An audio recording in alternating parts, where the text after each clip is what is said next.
በዚህ ዓለም ላይ ብዙ ሰዎች የሚቸገሩበት ምክንያት ደስታን ፍለጋ ነው። ደስታ ደግሞ ከመስራት የሚመጣ ነው እንጂ ከማረፍ የሚመጣ አይደለም። እውነትን የያዙ ሰዎች ነፃ ናቸው። ነፃ አእምሮ ያላቸው ሰዎች ደግሞ ከህሊና ዕዳ የተለዩ ናቸው። ሰው ህሊናው ሲንሸዋረር የከበረው ነገር ዝቅ ብሎ ይታየዋል፣ ዝቅ ያለው ነገር ደግሞ ትልቅ ሆኖ ይታየዋል። ሃይማኖት ምንጊዜም ለስጋ የማይመስል ነገር ነው። የምናወጋው የመንፈስ ነገር ስለሆነ የመንፈስ ነገር በስጋ ነገር ሊለካ አይቻልም። መጽሐፍ ቅዱስ ሲተረጎም ማወቅ ካለብን ነገሮች አንዱ የመጽሐፍ ቅዱስን መነሻ ባህል ነው ማወቅ የሚገባል። እንኳን እኛ እግዚአብሔር ራሱ ቀን ተጠቅሞ ነው ስራ የሰራ። ቀንን የማይጠቀም ሰው ምንም ማድረግ አይችልም። ዛሬ ለምን ይመስላችኋል የምንቀሰፈው? እግዚአብሔር ጊዜ ሰጠ፣ አልተጠቀምንበትም። ስለዚህ እየቀነሰ ይወስደናል ማለት ነው።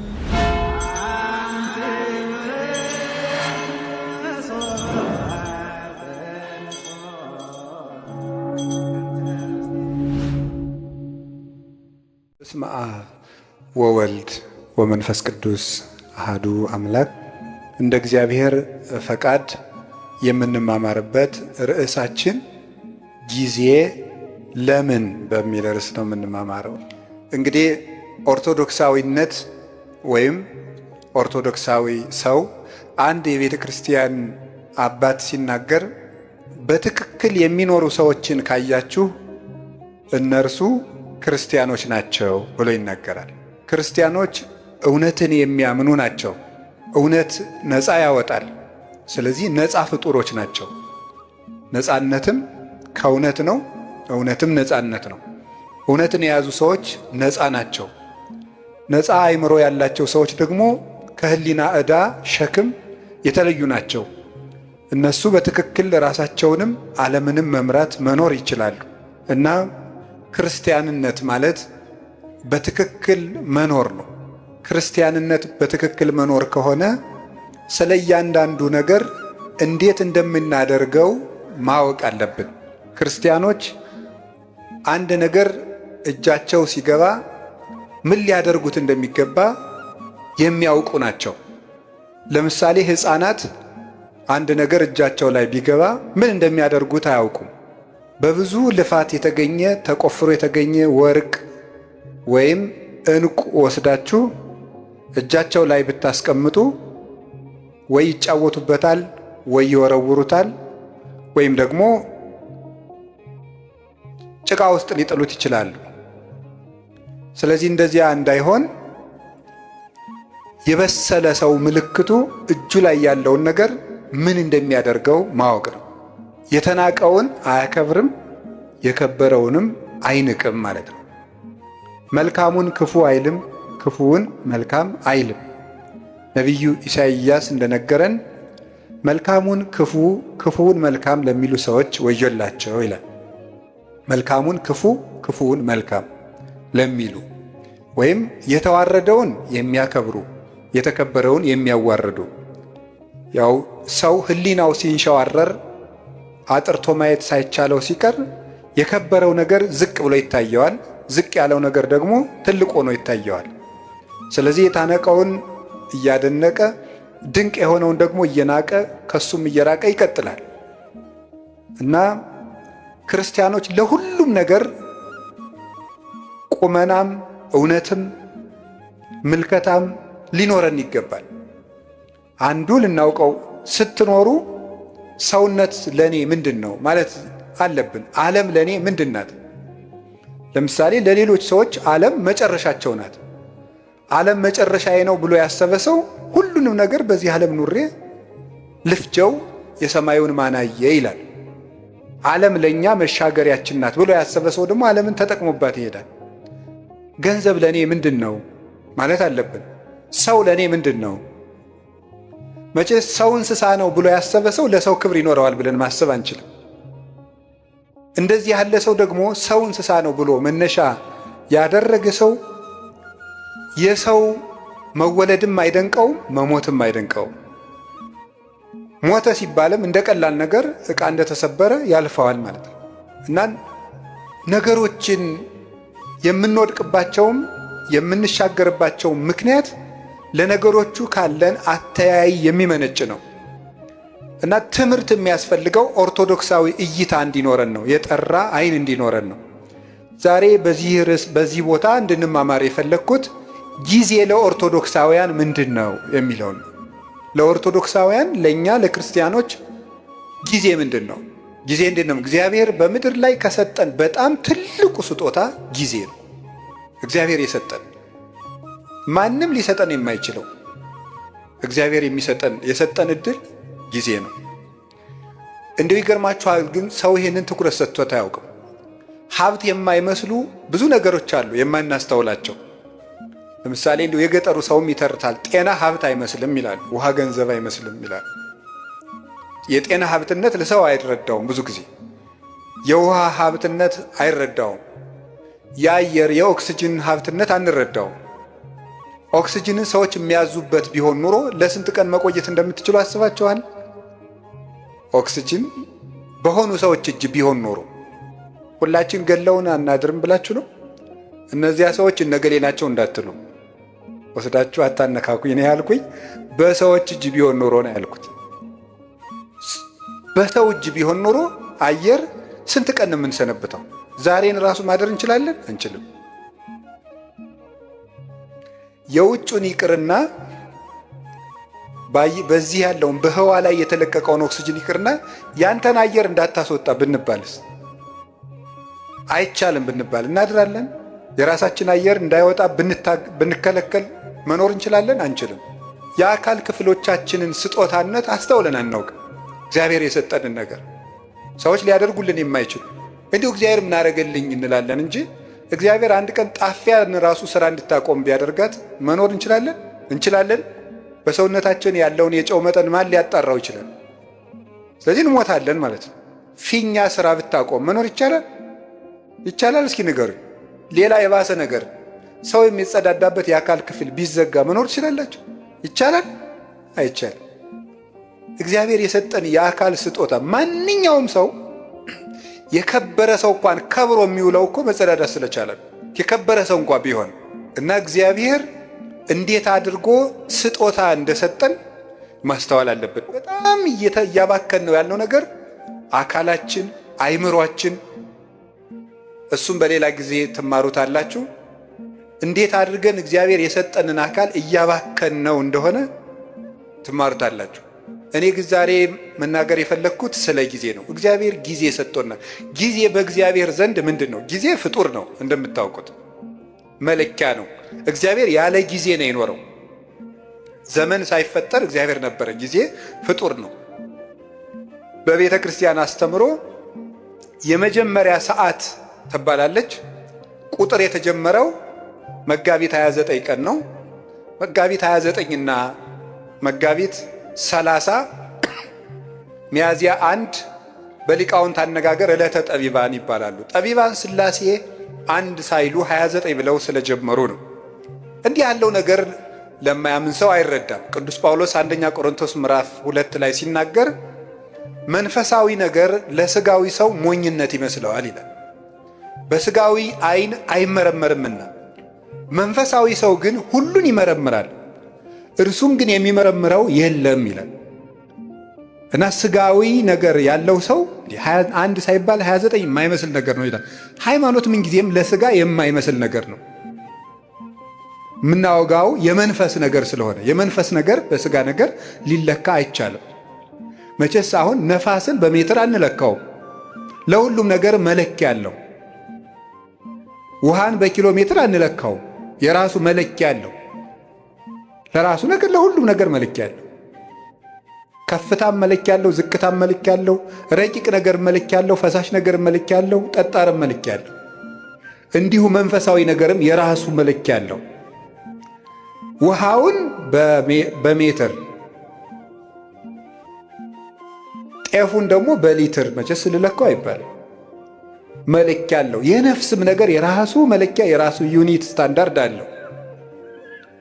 ስለዚህ የነፍስን ነገር የምንረዳው እግዚአብሔርን በመፍራት ነው። እግዚአብሔር ጊዜን ሳይፈጥር ነበረ፣ ጊዜን ፈጠረ። የመጀመሪያዋ ሰዓት መጋቢት 29 ቀን ፈጠረ። ጊዜ በጊዜ ምን እንደተደረገ አስተውሉ። በጊዜ ከተደረጉ ነገሮች አንዱ እግዚአብሔር በጊዜ ይሄንን ዓለም ፈጥሮታል። ይህንን ዓለም ፈጠረ። 7 ዕለታትን ፈጠረና አቆመ። 7 ዕለታት በዕብራውያን አነጋገር 7 ቁጥር ፍጹም ቁጥር ተደርጎ ይነገራል። መጽሐፍ ቅዱስ ሲተረጎም ማወቅ ካለብን ነገሮች አንዱ የመጽሐፍ ቅዱስን መነሻ ባህል ነው ማወቅ የሚገባል። የመጽሐፍ ቅዱስን መነሻ ባህል ስናውቅ መጽሐፍ ቅዱስን መረዳት እንችላለን። ስለዚህ በዕብራውያን ወይም በእስራኤል ባህል 7 ቁጥር እንደ ፍጹም ቁጥር ይቆጠራል። በኢትዮጵያ ለምሳሌ 10 ቁጥር እንደ ፍጹም ቁጥር ይቆጠራል አይደል? ለምሳሌ የሆነ ሰው 10 ጊዜ አጨቅጭቀኝ ይላል። እናንተ ግን 3 ጊዜ ብቻ ሊሆን ይችላል ያላችሁት። ለምንድነው 10 ጊዜ የሚለው? ጭራሽ ማለት ነው፣ ፍጹም ማለት ነው። እስመ ሁልቆ ሳብዕ በኀበ ዕብራውያን ፍጹም ውእቱ፣ በዕብራውያን በእስራኤል 7 ቁጥር ፍጹም ነው ይላል እግዚአብሔር። ስለዚህ ምን አደረገ? 7 ዕለታት ብቻ ፈጠረ። ለምንድን ነው እግዚአብሔር 7 ዕለት ብቻ የፈጠረው ስትሉ 7ቱ ቀኖች ፍጹም ናቸው ለማለት ነው። 7 ብቻ። ለምን 8 ቀን አይፈጥርም እግዚአብሔር? ወይስ ዝቅ ብሎ 6 ቀን ቢያደርገው ምን አለ? የዓመቱን መለኪያ 7 ቀን ያደረገው ለምን ይመስላችኋል? 7ቱም ዕለታት ፍጹም ናቸው ይላል። እንዲያውም ልንገራችሁ፣ የዚህ ዓለም ዋና ምሰሶዎች 7 ዕለታት ናቸው። በመጽሐፈ ምሳሌ ምዕራፍ 9 ከቁጥር 1 ጀምሮ እንዲህ ይላል፣ ጥበብ ቤቷን ሰራች፣ 7 ምሰሶዎችንም አቆመች ይላል። ጥበብ ቤቷን ሰራች። ጥበብ የተባለ እግዚአብሔር ወልድ ነው። መንፈሳዊ ትርጉም አለው። የዛሬው ዓላማችን ግን እሱ አይደለም። ጥበብ ወልድ ይችን ዓለም ፈጠረች፣ 7 ምሰሶ አቆመች ማለት 7 ዕለታትን ፈጠረች ማለት ነው። 7ቱ ዕለታት ለምንድን ነው ምሰሶ የተባሉ ሲባል ምሰሶ ቤቱን እንደሚያጸናው በዚህ ዓለም የሚኖር ነገር ሁሉ ጸንቶ የሚኖረው በ7ቱ ዕለታት በሚሰራ ሥራ ነው ማለት ነው። ምሰሶው ሲፈርስ ወይም ምሰሶ ቢነቀል ቤቱ እንደሚናድ ሁሉ የሰው ልጅ ሕይወቱ የሚናደው ወይም የሚፈርሰው በ7ቱ ቀናት በሚሰራቸው ሥራዎች ናቸው።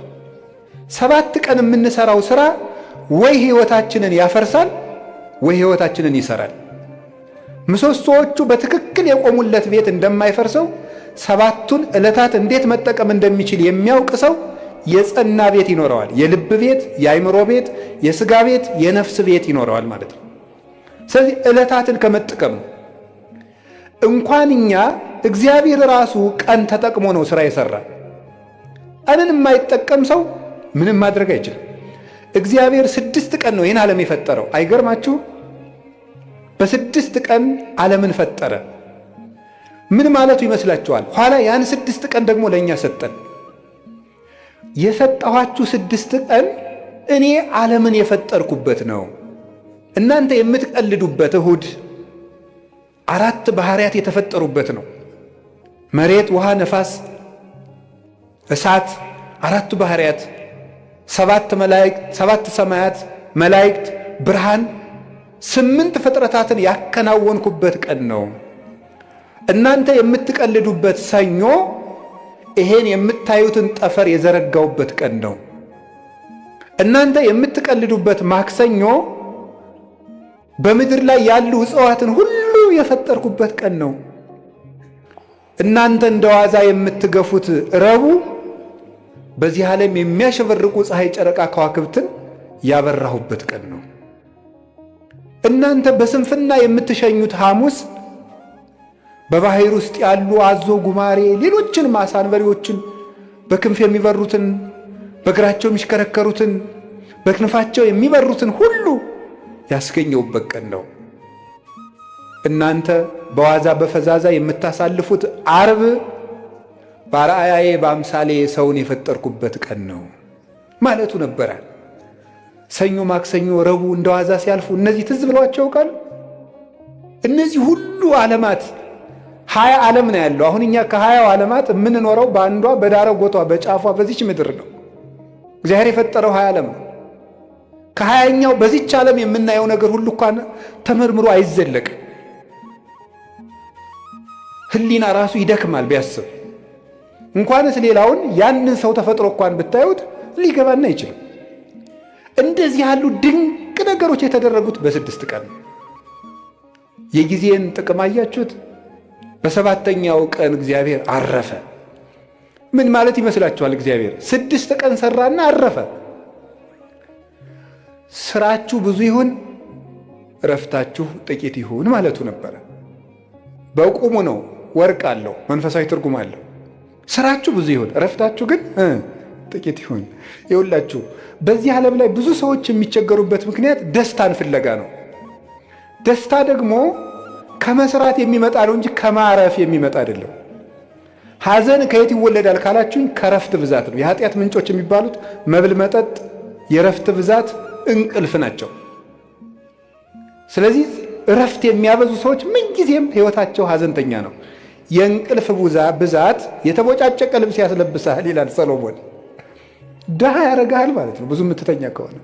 የእንቅልፍ ብዛት መጽሐፍ ቅዱስ ነው ያለው፣ የተቦጫጨቀ ልብስ ያስለብሳል። ጊዜን ባለመጠቀማችን ምክንያት አይ ጊዜ የሰጣቸው እና ያገሌ ሀብታሙ ነው ምናምን ቢባል የድንቁርና ጉዳይ ነው። በጊዜ ያለመጠቀማችን እንዴት እንደሚጎዳን ተመልከቱ። እስቲ ርዕሳችን ምንድን ነው? እስቲ በሉ ምን አላችሁኝ? ጊዜ ለምን? እግዚአብሔር በጊዜ ዓለምን ምን አደረገበት አልኳችሁ? ፈጠረ፣ ዓለምን አጸናበት። ጊዜ ምሰሶ ነው። ጊዜ መፍጠሪያ ነው። የሌለን ነገር ማምጫ ነው። ጊዜውን የሚጠቀም ሰው የሌለ ነገር ያመጣል። እግዚአብሔር በጊዜ የሌለን ነገር አመጣ። ሰማይ አልነበረ፣ ምድር አልነበረ። የሌለንን ነገር ማምጣት ከፈለጋችሁ ጊዜያችሁን ተጠቀሙ። ጊዜ ላይ የሚቀልድ ሰው ምኞቱን ታቅፎ ይሞታል እንጂ ምንም አያመጣም። ጊዜ ነው የሌለውን ያመጣ። እግዚአብሔር በጊዜ ለክቶ የምሕረት ቀጠሮ ሰጠ። በኖህ ዘመን 120 ዓመት ሰጠው አለ። 100ውን ቀለዱ፣ በ20 አጠፋቸው። 20ውን ትቶ አጠፋቸው።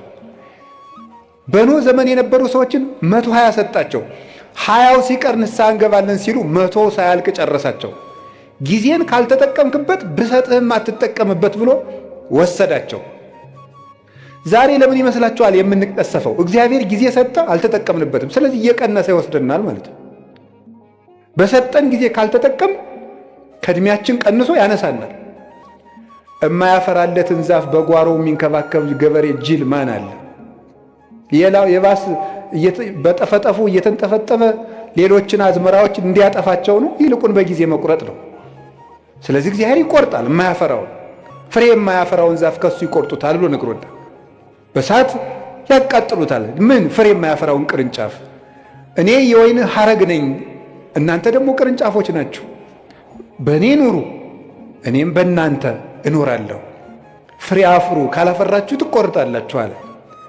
እግዚአብሔር በጊዜ ምሕረት ሰጠ። በጊዜ ያልተጠቀሙትን ደግሞ አጠፋቸው። እግዚአብሔር ለመወለድ 5500 ዘመን ቀጠረ።